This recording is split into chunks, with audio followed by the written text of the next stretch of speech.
Here we go. Hello, everyone. Hello, healthcare humans. Welcome to this week's Creating Space webinar. I'm so excited to see so many of you here live with me, and also hello to everyone who is watching this later. You are also welcome here, and it's totally fine that we are connecting over space and time. I would love to introduce myself because depending on how you found this, you may know lots or little about me.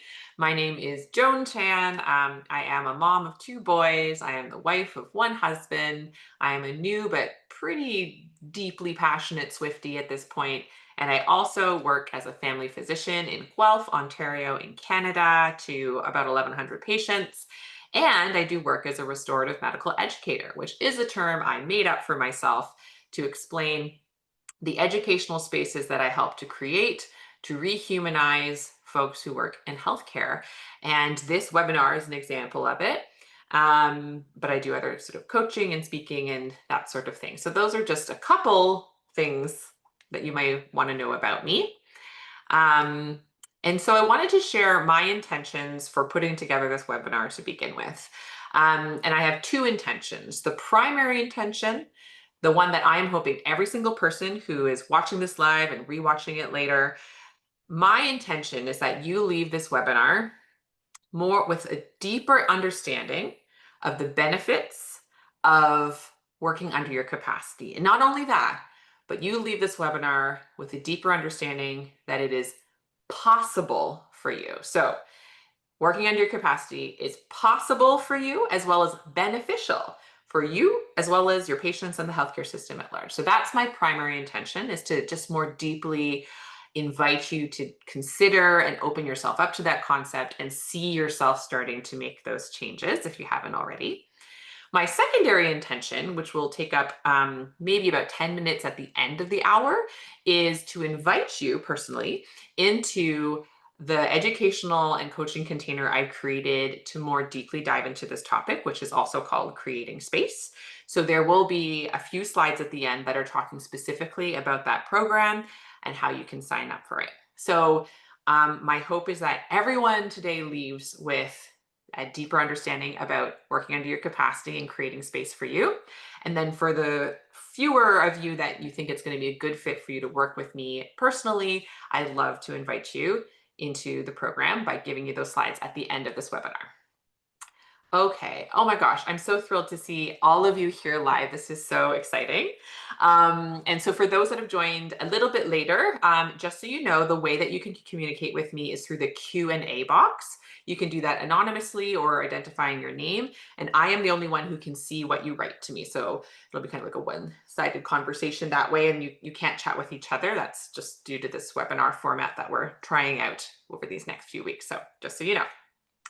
Okay, so I wanted to tell a little bit more of my story and use it to illustrate how I came to this understanding about working under my capacity, and to know this isn't something like I knew from the jump. This is something I had to learn for myself the hard way.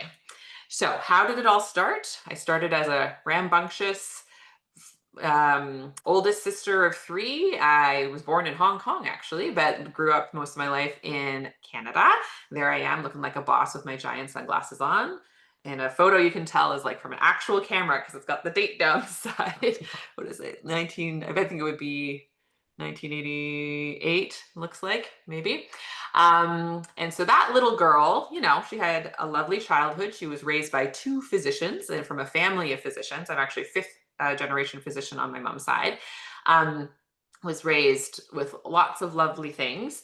And one of the things I was raised with slash learned pretty early on is an excellent sort of social survival strategy that worked very well for me, was to attempt to make everyone around me as happy as I could, and to please them and to perform well and to get a lot of praise that way. And that really defined what I thought of as my personality: do well in school, do all the extracurriculars, be a good friend, good daughter, good niece, good Christian, just like try and please all the people. And, that got me a certain way through life, and certainly perhaps is what got me into medical school, who can say, but certainly it was my driving motivation for everything I did, was to see how much I could please other people and not really consider what I needed or what my body was asking me to do. Um, in medical school, though, that really started to get a bit trickier, because you realize there are so many people who all want so many things from you, and you still are only one person, but you muddle through. You do what you can. There I am on that upper right picture here, smiling as my physician father hoods me as I graduate from medical school. So, doing my best to make everyone proud. And are there things that I wonder if my life would be different if I'd learned these lessons earlier? Sure. But I got my way through that, got into family medicine residency and the location that I wanted to, graduated from that, and started practicing family medicine. And I would say, like, that's where the rubber really started meeting the road. Because up until that point, there was always a way to be like evaluated and for someone to tell me I was doing a good job. And there was always sort of a curriculum to follow and checkboxes to follow. But then you get out into actual practice, and there is still kind of curriculum to follow. You're supposed to do choosing wisely, but you're also supposed to be thorough with all your patients, and you're supposed to follow all the guidelines, but you're also supposed to stay on time. You're also supposed to finish your inbox, and you're also supposed to do the other very random things that your patients ask you to do that you never learned about in medical school or residency. And you're supposed to all do this somehow within 24 hours in a day, and at some points leave the office and go home and sleep. And I was noticing that I was having a challenge making all the people that happy and following all the curriculum and being a good girl and getting an A plus and all of the things. It was pretty much, I could tell early on, not that sustainable. And I really thought the problem was me, like this concept of imposter syndrome. I was like, oh my gosh, I actually don't know enough and I'm bad at this. And they never should have let me graduate. So I'm just going to like muddle through and be kind of, I guess, a mediocre doctor, but like try and fake it and try and do as much as I can to have people not realize that I don't know what I'm doing and they should kick me out of medicine. And I really had that as like this idea of like the emperor has no clothes. I was like, I am a fraud. And I just sort of thought that for a lot of the first, I don't know, 5, 10 years of my practice. I mean, I was doing a lot on the outside. Here I am winning an award. I was trying to change the system. I was trying to do a lot of things, thinking like maybe if I do enough, that'll make up for the fact that I'm like not really good at this job, and I'll just like fool everyone into thinking I'm doing okay. And that was working fine. It wasn't great, but I was getting through. But then the pandemic happened. And I don't know about you guys, but I think for a lot of people, the pandemic was a real kind of wake up call slash pushing, the needle, not the needle in the haystack, the straw that that broke the camel's back. And for me, it was sort of a culmination of a few things. So I was halfway through my second pregnancy when March 2020 rolled around. So I gave birth in a mask in later that same year.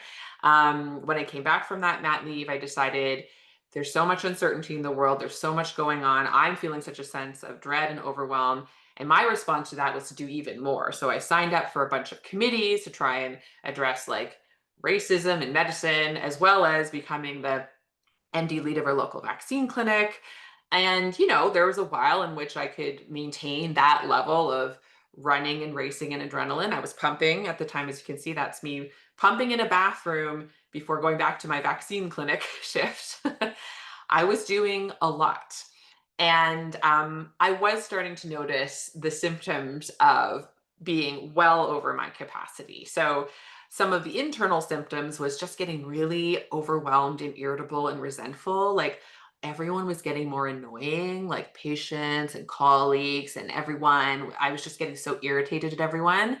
The story I've shared a few times, if you may have heard it on the podcast, like there was the time where a patient came in and I'd already had so many not that great interactions with patients wanting things I couldn't give them that day. This patient comes in and it's like his fifth issue is that he has pain in his knee.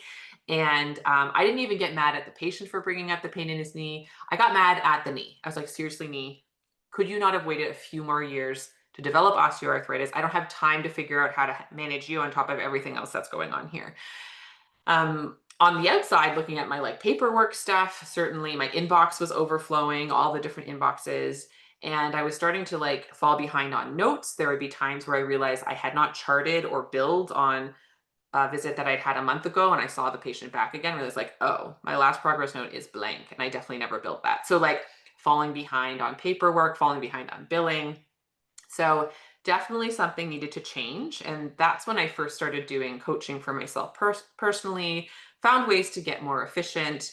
And though that all was helpful, the core thing that was sort of the last thing that I didn't know how to give up was not filling my calendar to the brim. So yes, I got more efficient, but I'd still then add in more things. I, did 2 coaching certifications simultaneously. I would still be doing things. They were fun things, but I was doing the most. I was doing a lot. So it actually took a couple more years before I hit my breaking point about actually honoring my body's capacity. So some things were happening out in the world that helped me reach this breaking point, and something happened in my personal life. So out in the world, what happened was like the fall and winter of 2022, winter of 2023. That's, if you remember, one of the times where we ran out of like children's Tylenol and Advil, as well as like amoxicillin, at least where I am in the world. And the emergency rooms were filling up with sick kids. And they were asking people in primary care to see more of those sick kids in their office. And I was thinking about that, and I was actually asked to give a presentation to like the Family Physicians of Ontario, like, hi, as a regular family doc, how are you doing this? And I was like, how can we do this?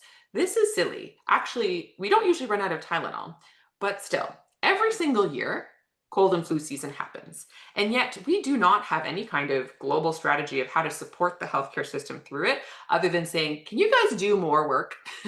That's like our whole strategy, as far as I can tell.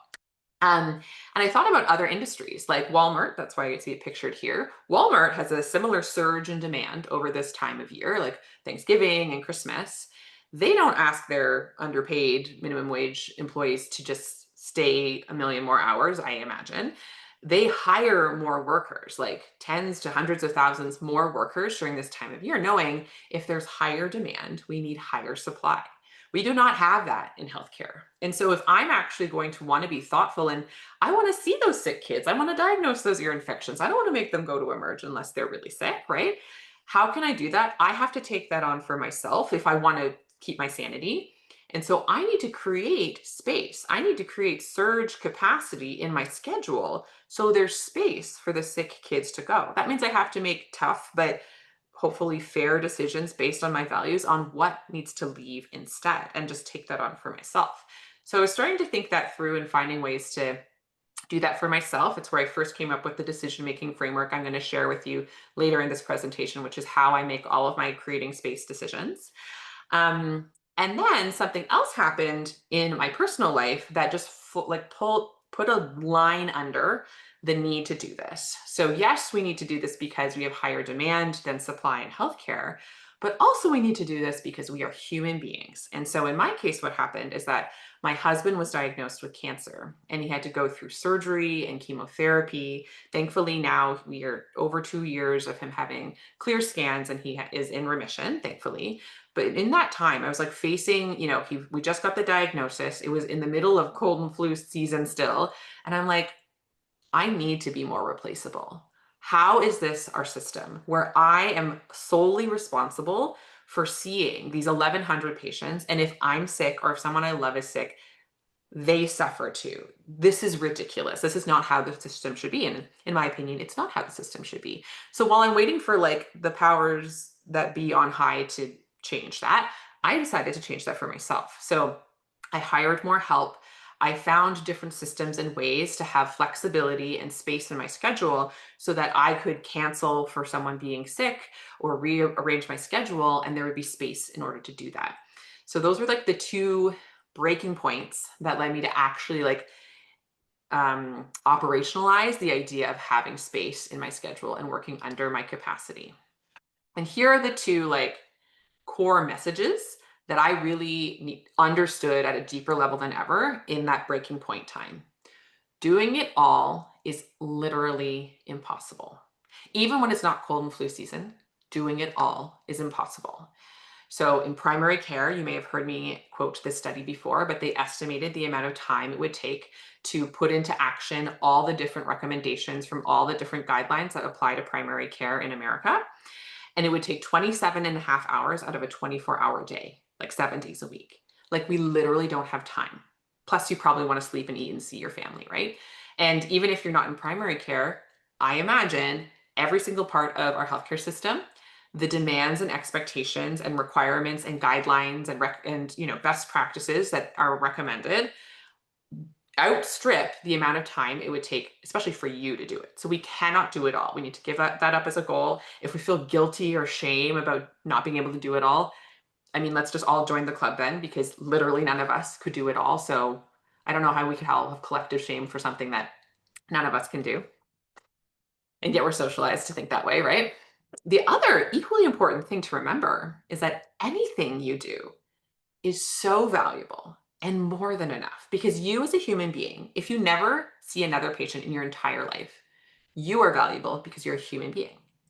What you do can be valuable, but you have inherent worth irrespective of what you do for others.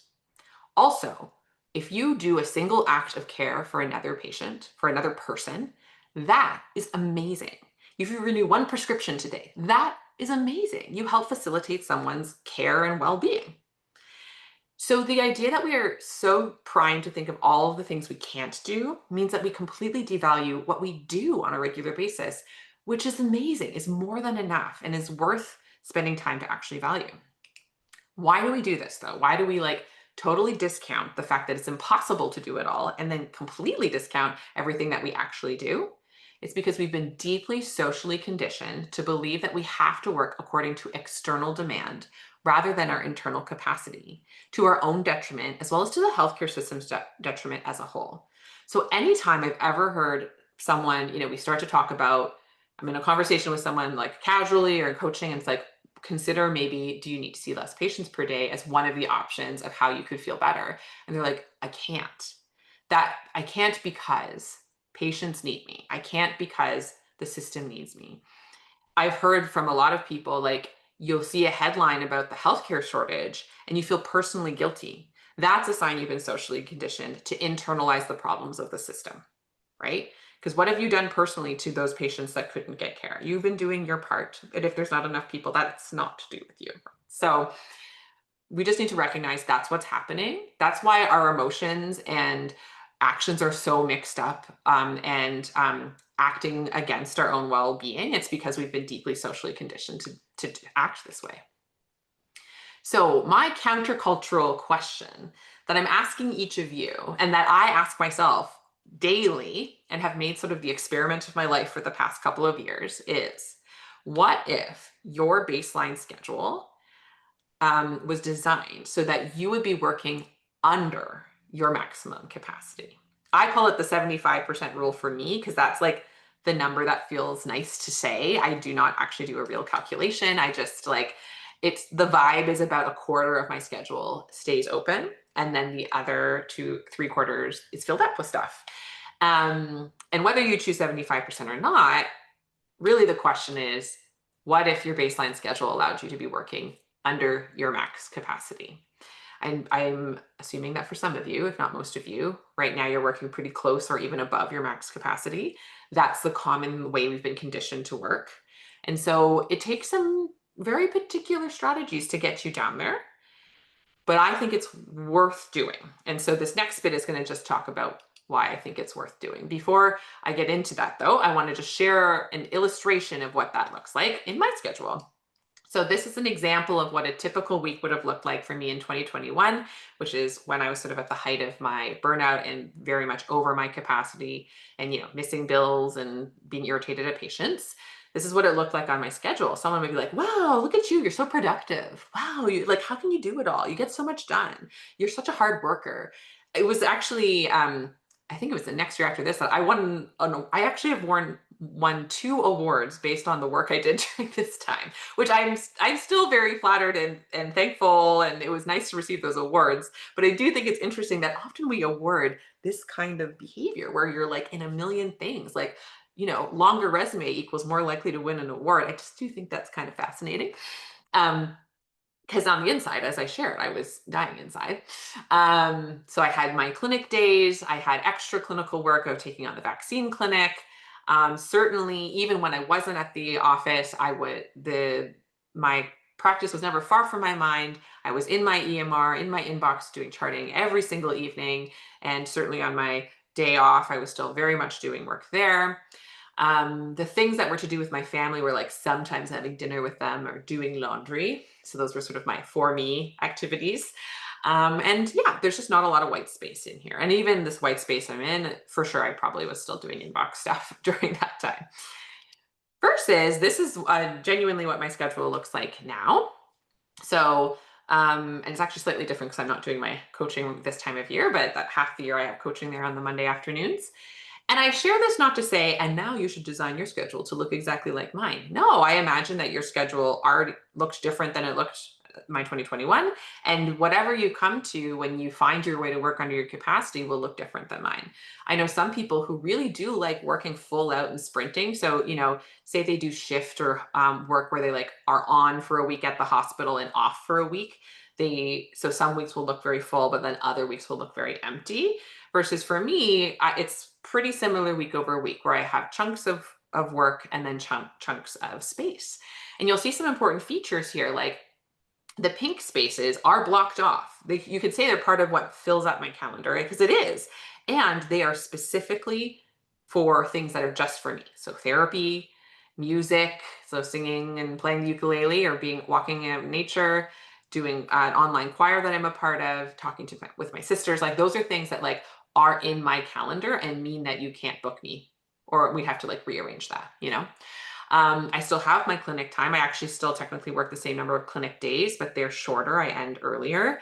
And one of them is actually like a paperwork flex day. So I don't have people regularly scheduled in. So sometimes I've been doing home visits there recently. I've also sometimes doing my forms and paperwork there. And sometimes I just like go home early and relax. And those are all beautiful things. I also have things in here that are things that bring me income, like teaching and my coaching and podcasting work, but that use different parts of my brain. Because for me, what I've noticed is having a variety of ways to be productive and create and offer myself of service to others in exchange for income, that has felt more space creating than having just one way of doing work. So that's just an example, an illustration of what a spacious schedule can really look like. And so that's what it looks like kind of on my calendar on the outside. What does it feel like on the inside? So the main thing I say is like, it feels like I'm kind of back to that like boss baby little Joan self. Like I feel more connected with um, passions beyond medicine. I have space and time to connect with my body and really deepen my relationship with her. I am able to be creative in different ways. And what I find overall is that brings me to have a more spacious, compassionate, thoughtful attitude, even towards my clinical work and to my patient care. And it just kind of feels delicious. If I was going to use one word to describe it, it feels delicious. And I enjoy my life on a day to day basis. And I would not have said that a number of years ago. I'd been like, oh, it's fine. It's good. There's good moments. I'm busy. It's pretty stressful, but like, I'm doing okay. And now I'm like, no, things are like good. So, and I just like, I'm not a person that would have thought I could say that. I thought that like working hard was my personality. I thought that people pleasing was an immutable trait of mine. But I've learned over time, these are things you can shift and change for yourself, especially with support. And I've really enjoyed the process of doing it, which is why I like sharing it with other people. I see a question pop in, and we're going to take questions at the end. But I will quickly answer this. So now you never have inbox/messaging work at home. That is correct. I do not open my EMR at home. And when I talk a bit about how I do the framework, I'll explain of some of the strategies of how I use to do that. But that is one of the things that is very spacious for me, is to not, I don't even have the EMR installed on this regular computer I do. I have it on a laptop in case I have to do home visits, but half the time it doesn't work because I just don't use it enough. So that took time, by the way. One thing I'll say is like 2021 to 2025, that's a span of time. I did it in slow incremental pieces, but finding my way that worked for me to do it has just been a joyous project to work on. And I invite everyone to consider the project for themselves. So you might be thinking, must be nice for you, Joan. Don't know how you did it. I could never do it because, And then your brain's giving you a lot of objections why. Those are not to be ignored, nor are they to be just fully believed at face value. They are to be respected because they are the barrier stories, the space stealing stories that are going to keep you from considering altering how you work to create more space within it. And so I want to share like the three most common space stealing stories that I experienced myself, that I hear other people say when I start to talk about my work, in hopes that it'll help you open your mind a bit about how maybe we should be flipping these stories on their heads and use them as arguments for why we should be creating more space in our schedule. And I say should in a non-shame based way, just in a would be beneficial for ourselves and our patients. So the first one is that everyone needs me. The patient demand is so high. Like for me in primary care, it's like there's like millions of patients in my province alone who don't have a family doctor. How dare I work less, right? But in my opinion, and I think like the data, I just think when you look at how humans work, this is pretty concrete. Honoring your capacity is good patient care. So when you're working well over your capacity, you're more prone to making mistakes. I don't know about you, but like I wanted to do a mocha on myself like halfway through 2021 because I'm like, how can I keep forgetting these basic facts? Because my brain was so overloaded, right? And I was making distracted mistakes. I'd send the wrong prescription or I'd send it to the wrong pharmacy. And then the work would come back at like a boomerang, keep coming back to me because I was trying to like push it out the door without being focused or having the capacity to actually pay attention to it, right? So when you honor your capacity, you can focus on one thing at a time, do it well, or well enough at least, and get it out the door. So then you are making less distracted mistakes.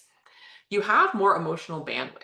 Like, so lots of us hear about like compassion fatigue. And for me, there's many elements to it, I'm sure, but one of the elements for sure is if you are over capacity chronically, you literally don't have the energy or the mental bandwidth to care about other people because you are just underwater. You don't even care about yourself. You're just drowning, right?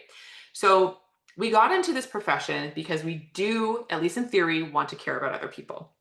I'm sure you have in the past, and hopefully still in the present sometimes, really enjoyed connecting with patients and hearing their stories and finding ways to make those therapeutic bonds. You get to have that back when you're under your capacity because you have the space, time, and like emotional bandwidth to do so. Another really important thing that I think we need to like be talking about way more is like when you're under your capacity, you can think more creatively.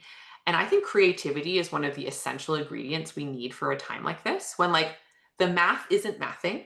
There are not enough patients. Oh, sorry, there are too many patients and not enough providers. Certainly to perform the kind of healthcare that we were trained to do. Like we're working in an antiquated, aging, dying system that needs serious reform, including us all rethinking what we even mean by healthcare. We need to be thinking deeply creatively and expansively and innovatively for such a time as this. You can't do that if you're over capacity, right? Like every time there's a new tech solution that wanders through, it might be the best tech solution ever, but if you don't have the bandwidth to like figure out how it could or would integrate into your schedule, you're never going to benefit from it, right? We need time in order to adapt and think creatively and iterate and experiment. And that's the way we're going to figure out our way out of this healthcare crisis we're in my opinion. And if nothing else, like even if those are like, yeah, the tragedy I see is that people are like, I cannot work less. I have to work 150% because I need to. Like, I have a need on behalf of all my patients. I have to bleed myself dry every day for my patients. And they do that to the moment that they cannot do it at all anymore. Either they get fed up and say, that's it, I'm leaving medicine. They have enough serious mistakes add up that they are asked to leave medicine or get fired at least from their job, or their body says, I'm taking you out. And they have, stress related medical leaves, burnout leaves from medicine. And I think we can all agree that a person leaving medicine means they're no longer available to provide any patient care. It just means, so if we're trying to work over our capacity to be there for our patients, and that leads us to not being there for our patients at all, what if actually being there just the right amount for your patients meant you get to stay in healthcare and they still get to keep having a doctor? So for me, when my patients are like, why can't I see you every day of the week? Why can't you do this for me? Why do you have these other team members? I'm like, this is the way I can practice medicine sustainably. So if you want to continue to have me as a family doctor at all, this is how it's going to go. And then they usually don't have it come back to that, to be honest.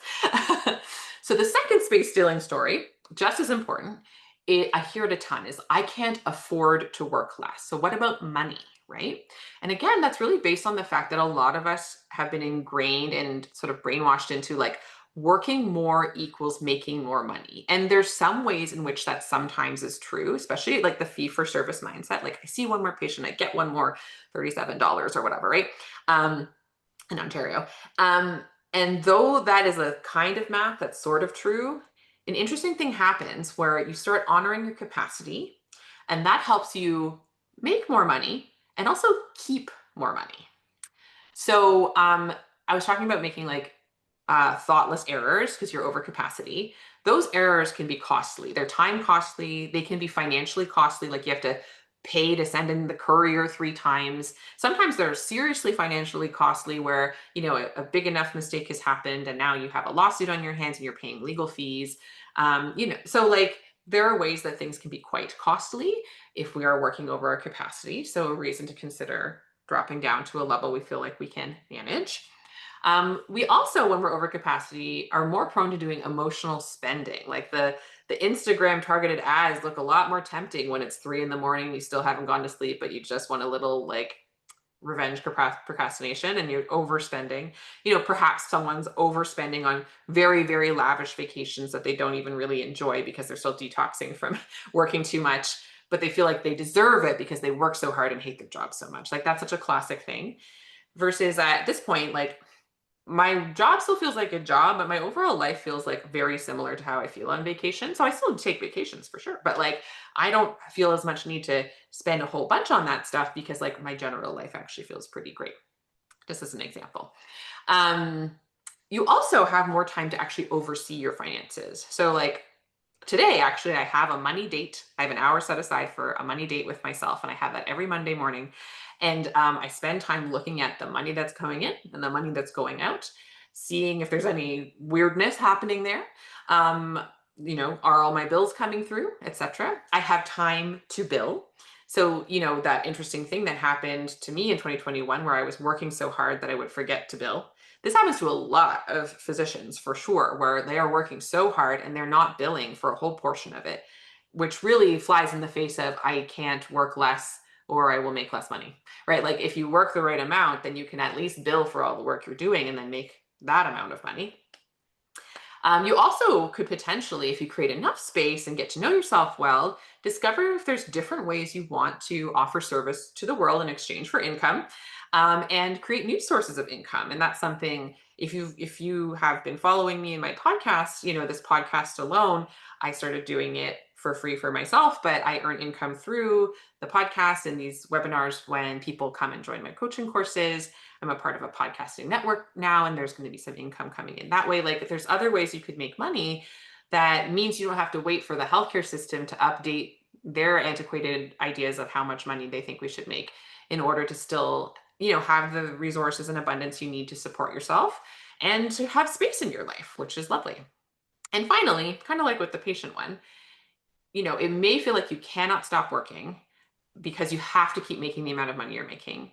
But if that means that one day you have to completely leave medicine, then suddenly you will have a drop of income. Whether it's now you're down to your disability income, if you have a disability insurance and it's like a medical reason you're off.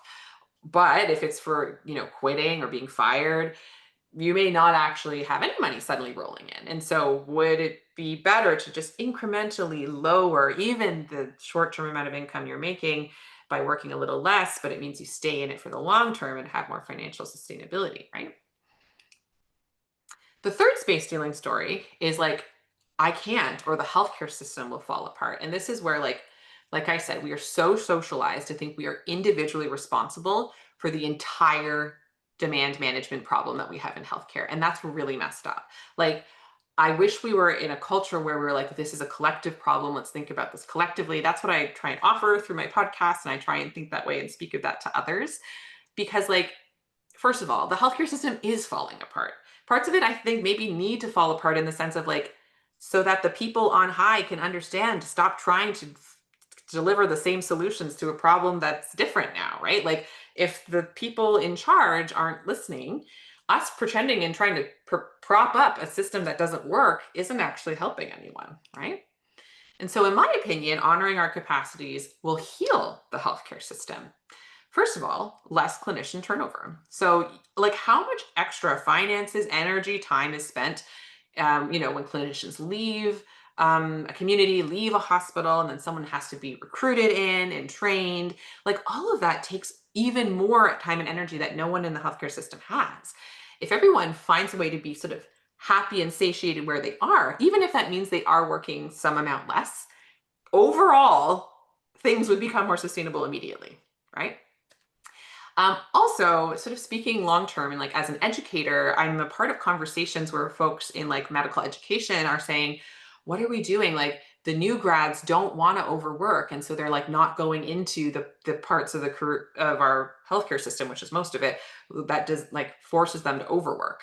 So, like, if we want to be replaced at some point when we retire, we need to change how we're working because the younger generations are not interested in the product that we're trying to sell to them for sure. It can give accurate capacity data for leadership. So if I just like imagine that we all collectively decided like next Monday, we are all changing our schedules. So we're all working under our max capacity. And we'd like deliver a letter to the leadership and say, hey, leadership, so this is how much we got. So now you know. And like, something would happen. Things happen when you do that. Probably more patients would be waiting. But then they would have a really deep understanding of like, oh, so this is how much our current healthcare clinicians at their current capacities with the current resources we're giving them are able to do. So what are we going to do about the rest of this problem? And like think of it versus just continuing to be like, just work harder, because that is not a strategy that is working.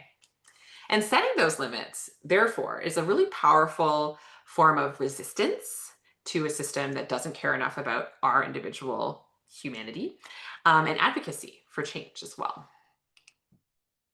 So I wanted to share like a specific example of a physician who came to me and she gave me permission to share this letter. She came to me and she was on like burnout medical leave. And when I first met her, she was like, I don't think I'm going back. I don't think I can do it. And so I want to share like what she shared about her journey working together and finding a way to work under her capacity. And I will actually say, like, the version of the group coaching program she did was a little bit different. And it was really, she was one of the inspirations for me to set up the Creating Space program I have now to make it all about this stuff, because I think it's one of the highest impact things that we can do in order to like shift our healthcare system as a whole and help people feel better. So this is what she said. Dear Joan, as I navigate my return to work, I often reflect on our group coaching last fall. Although I didn't feel anywhere near ready to return to clinical work, being in the group and working with you in our one-on-one session showed me that I could decide how I returned, and that changed everything. I remember you asking me what my ideal work day or work week would look like, and I had a moment of, what? For a moment, maybe a few moments, my brain couldn't quite get around the concept of choice or intentional design for my professional life. There were so many unconscious hurdles and deeply ingrained beliefs around what would be acceptable hours and workload.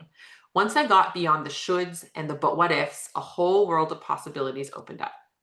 The outcome has been way better than I could have imagined. Based on my untethered view of what happy and manageable work could be, I created a new job for myself which honors my current abilities and limitations. And even if my functional work capacity improves in time, I will unlikely be changing what I do or how much I do. This is enough. I am enough. I am so grateful to you, Sam. I love the I am enough. I'm always like, yes, every time, because I just like it's something that I've done a lot of work to be able to believe about myself. And I believe anyone in healthcare can get there. If you're feeling like I'm not enough unless I do the most, I have to be so productive. Like, just know that's a deeply like ingrained social conditioning story, but it's not the truth of the universe. And Sam figured that out. And so now Sam is like offering care to patients in the healthcare system. Before, when she thought it had to be all or nothing, she was like leaning towards nothing because she's like, how could I cannot go back to doing it all? It was hurting my body. You think about the number of clinicians who feel like they have to exit medicine altogether because the expectations of going 110% are too extreme for them.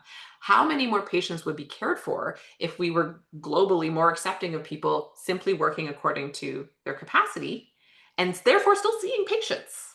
Just saying. Okay, off my soapbox, on with the whip. So you might be asking by this point, okay, but how do I actually do this? The first step is really deeply understanding that everything you are doing now is optional. I'm going to say it again. Everything that you are doing now, everything that's on your to-do list that you haven't actually done yet, or everything that you feel like you have to keep doing, you have an obligation to keep doing, it is all optional. Choosing on purpose what is worth keeping and what is letting go is like, that is what we're doing here. And I have a framework that I've developed just basically through like the trial and error and experimentation of doing it for myself. And I want to share it with you. So I call it the Creating Space Decision Matrix. And basically, when you think of any task or any obligation, any commitment you've made in your life, you get to decide which of these four quadrants it falls into. So there's going to be a certain number of them that you want to protect. You want to give your best high level, most energy to, your most detail and thoroughness and attention to. That's going to go in the lower right box. The issue is we try and put everything in the lower right box, and our bodies and our nervous systems and like time space continuum fights back, and instead it gets sort of swoosh washed into the rest of these boxes, right? So if instead we chose on purpose, these are the select small number of things that we are protecting, everything else then has to go in one of the other three boxes. Either you're going to delegate it to someone else and sort of oversee them to do it. You're going to do it yourself, but you're going to do it very mediocrely. You're going to do it at a very bare minimum, just enough to get it done and off your plate. And then most things you're going to never do. You're going to, give up pretending you're going to do them someday. You're going to pause or quit doing them if you have too many things on your plate now. That's how you get there. So giving some examples from my own life, like the question was asked earlier, one of the things that I learned how to quit over time was opening my EMR at home.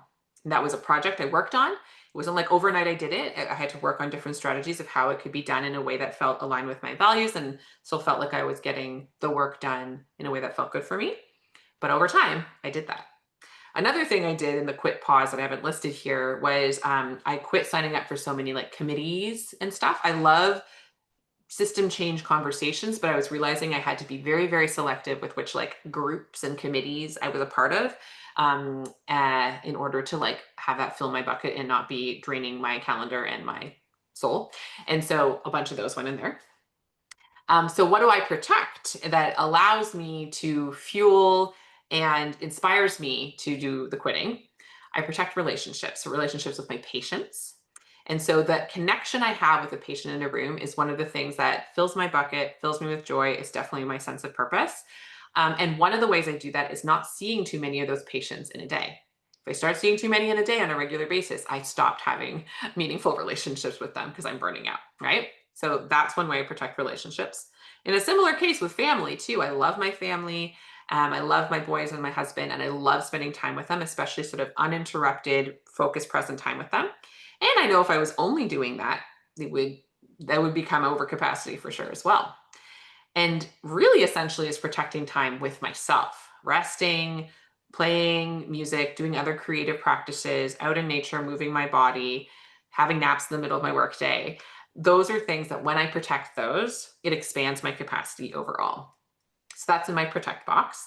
So the other two boxes, a lot of times I do things that I know are a part of the work, they're a part of care for patients, but they're not my favorite. I do them at a bare minimum. So forms for sure, in and off my desk as quickly as I can with just the bare minimum facts on there, and off they go.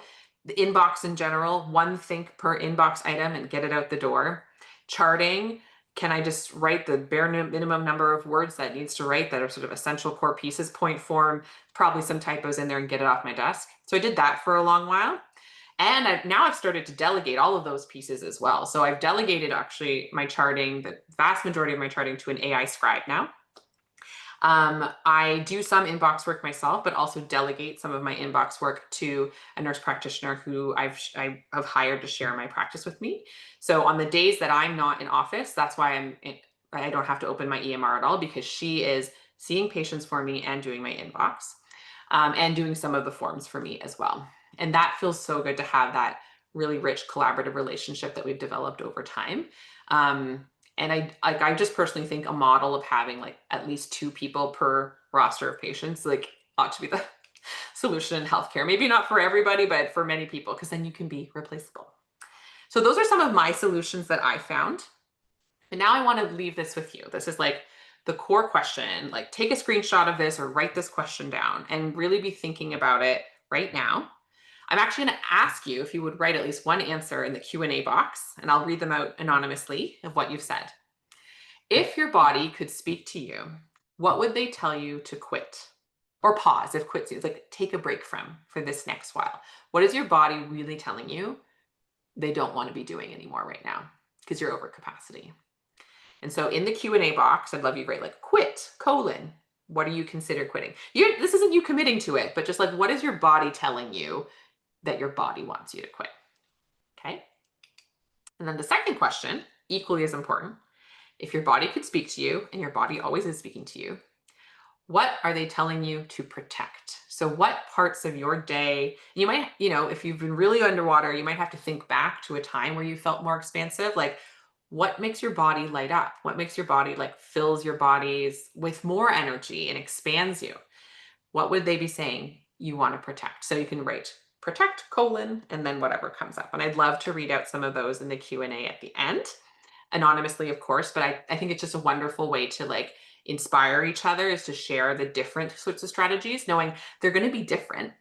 But please put those in the Q&A. And then after these next few slides at the end, I'm going to read them out. Okay. Okay. So you might be hearing all of this, and then I hope by now you're like, okay, I can see working under capacity must feel so good. Oh, I would love to, but I can't imagine. Every time I try and cut back my work, I feel so guilty. I feel so shamed. I feel so bad. I can't do it. That's because our socialization has hijacked our nervous systems. Like this doesn't just live in our minds theoretically, it lives in our bodies. And it makes these kind of changes really uncomfortable and overwhelming. And that's why I want to support you. That's why I created this whole webinar in order to inspire you. That's why I'm doing this whole thing this whole month on social media. But I'd also really love to support you in a more like in-depth way in creating space, my coaching program. So a couple slides to explain it, as well as it'll have the website link on that you can go to and read more about it. But just some core facts to know about the program. It runs for 7 months from October to April. The first 6 months are spent online, Monday afternoons, and once a month we do workshops, and then the other 2 out of the 3 weeks we do group coaching sessions where you get to know the other people in your container with me, and I'm supporting all of you as you're like working on your creating space projects in your life. You also get one-on-one time with me that you can book anytime that works for you. If you sign up now, you could like do a one-on-one session with me even before the program starts, like sometime over the summer, if that's what you would prefer. And then at the very end, we get a celebratory retreat where we get to meet each other in person and celebrate all the space we've created and get inspired to make even more. I keep this group very intimate. So like literally if everyone on this webinar signed up, we would be full. And actually I have a couple people already signed up, but like yes. So just to say, like, I'm keeping it small on purpose so that there's actual intimacy and you feel like you have all the support you need. And there's also fun bonuses and gifts. You get access to my whole back catalog of different self-study things. So try and offer really good value for the investment you make. And the goal is for you to feel like you've made a big shift by the end of the program and have really learned what you need to learn to be on your way to be in a constant process of creating space for yourself. And just to share one of the experiences that someone who has been through the program before has shared. So at the last session of the Creating Space program, Joan asked us what has changed for us since beginning the program, and I was stumped because honestly, everything. I have a richer presence, more integrity, more pleasure, and less overwhelm at work, at home, and with myself. I love developing relationships with other people working in healthcare, hearing their victories and struggles, and hearing them be gently guided to find their own solutions was so powerful. And Bronwyn works as a midwife. So you imagine these are overnight births and all sorts of things. But she found ways to create space for herself in her mind and also in her schedule and in her workflow so that she's able to feel all those wonderful things. And it was such a joy to support her to do that.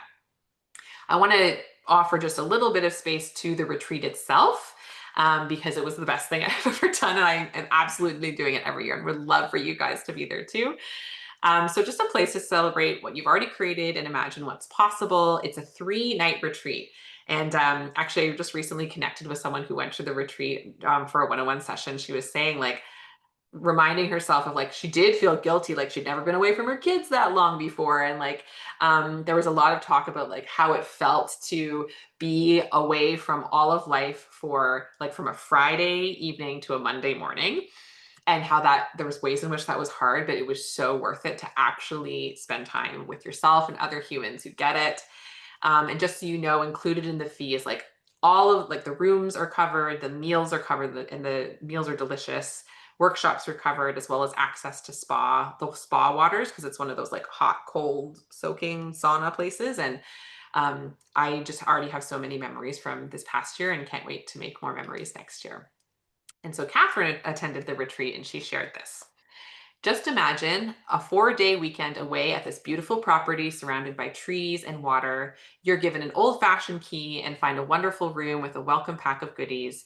You have time for yourself. You eat delicious food. Your days are spent doing workshops and having leisure time to explore the spring pools and spa. You go to bed at night feeling peaceful and wake up feeling refreshed. You learn about different tools you can use in your practice, and you're given the space to share and reflect on your life and career. And that's Catherine, a physician up in Canada. And what she said about coaching and creating space in general is that it's the best thing I've done for myself in my career. I've created space in my schedule that allowed me to find myself again and start exploring my hobbies. I've connected with other beautiful humans in healthcare. I would recommend it to anyone working in healthcare experiencing burnout or just interested in finding a work-life balance that suits their needs. One of my favorite things, speaking of work-life balance, is how the Creating Space project allows you to really find that, understanding that it's an iterative process. And so you will need to keep flowing. There will be seasons of your life where you're protecting certain things, quitting other things, but you keep using that same framework over and over, and you'll find that there's different balance that's required for different seasons of your life, and that's sort of on purpose. So if that has intrigued you, I invite you to right now go in your, Google browser or, your website browser and type in joanchanmd.com/space and just book a 30-minute call with me to chat about joining the program. That's the way that you can join, is by having a chat with me and making sure I'm a good fit for you. Yeah, also, if you just want to learn more about the program or get your questions answered, you can do that there. Also, if you have questions either about what I've shared today, so any part of the teaching I've shared or the coaching curriculum, please feel free to put that in the chat now. And I'm going to go and look through and see what everyone has committed to quitting and protecting. So as you're going, I'm going to name these, but then if you have questions or anything you want to say, please put that in the chat now. Okay. So, I said that one already. Yes. So someone is quitting people-pleasing patients, specialists, and colleagues. And like, as a fellow people pleaser, that is like deep, deep work that is so, so worth it to actually discover what you want in your life. It actually allows you to have genuine relationships with people instead of just like having to pretend to be what they want and actually not even knowing who you are. So major celebrations of wanting to practice quitting that. And then for protecting, you want to protect time with husband and pup, being in nature, and making jewelry. Oh, love that. The creative pursuits. Yes. Someone else is saying quit charting and sitting at the lunch hour. That's been a game changer for me, is like, I guess I still mostly like sitting, though sometimes I like going for walks, especially now the weather's nice. But I usually like go into a clinic room by myself, especially when I've sort of been, I like to recharge my social battery by myself. So I am an introvert. So I go and like have a nap in there and or play the ukulele and sing in there. And that's so fun. And then sometimes I have lunch with a team member. Sometimes I go out for lunch, but like not sitting and doing charts and inbox throughout my entire lunch hour. Game changer. Even if I still have them left to do, I'm like, take the break, take the space. You have so much more energy to come back to your afternoon to actually be more efficient. And then protecting evening yoga classes. That sounds amazing. Okay, someone else is saying quit, pause, feeling responsible for being available for all my patients whenever they or the system states they need or want to be seen, and adding on patients to my schedule accordingly. Yes.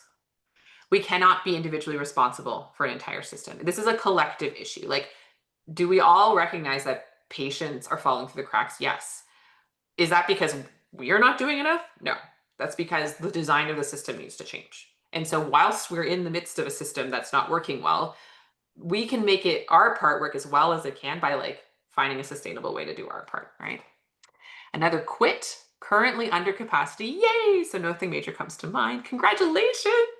Inbox at home, if that becomes a regular thing. Yes, you could quit inboxing at home. Love it. And what do you protect in order to do that? Definitely time with my family and time to prioritize my own health, time outside, regular exercise, just major celebrations there. That's amazing. And then another protect time with my beautiful girl's husband in a calm, present way and time with nature. Yeah, I'm just gonna name like a parenting shame that I used to have was like, I'm not present enough with my kids, and that's because I'm like a bad mom. And like the thing that I've discovered is if like I'm not over capacity and distracted all the time, then suddenly I become way more present, just like naturally, without having to like meditate or anything. I'm just like not thinking as much of other things because I know everything has its pace and I've paced myself and I have energy. And then like my children are just genuinely more interesting to me, so I want to pay attention to them. I'm just being honest. And it's like, wow, isn't that amazing? I'm just like more loving towards them, not because I'm like morally better. It's like because I'm actually have the capacity to do it. And that's cool. Okay. So one question that I wanted to answer about the program is someone who's worried about fitting it in because they already have so much in their schedule. So, and the Zoom calls for the coaching program are on Monday afternoon. So all of you who are here, obviously you know how to be here on a Monday. So that's fun. So yes, it's from 1 to 3 p.m. Eastern Standard Time on Mondays, 3 weeks out of each month. So there is a week where we're off because I had to design the program in a spacious way if I was going to like be in integrity with what I'm teaching. And what I'll say is like the reason I decided to have this like on a work day during work time was because that was one of my first strategies for creating space in my clinic schedule is like when I was doing my coaching certifications, I wanted it so bad that I would just block off that time and I would see patients before and I would see patients after, but I would have this time blocked in that was just for me. And it was this portal into actually creating space for myself. And as this little experiment once a week, I noticed, oh, seems like either way, patients are complaining sometimes and happy other times. Either way, patients seem to get seen. Like having that little chunk out of my schedule sort of blocked for a course helped make it legitimate versus just like blocking it off where I could fill it in with whatever. So that's actually the reason I've done it. So signing up for the coaching course is like a step in creating space. So if that sounds like you're nervous about that though, book a call and we can talk through like strategies of how to do it. If you sign up now, you'll have lots of time to figure out how to make Monday afternoons available for you in the fall. So please book a time with me. I would love that. Okay. And then some other stops and starts. Stop evening work and fitting extra patients just to please them.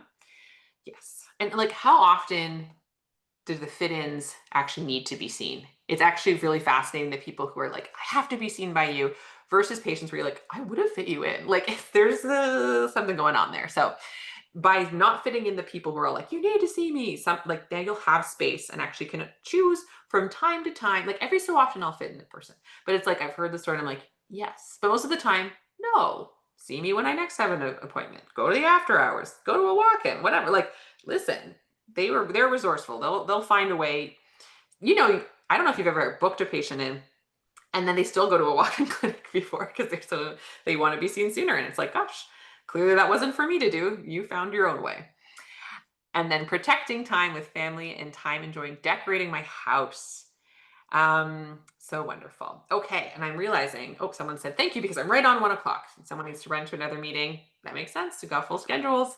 Thank you so much for all of you for spending this hour with me, creating space, a whole hour of space in order to spend with me. Congratulations, you can do it. I'm going to send out a replay for this afterwards.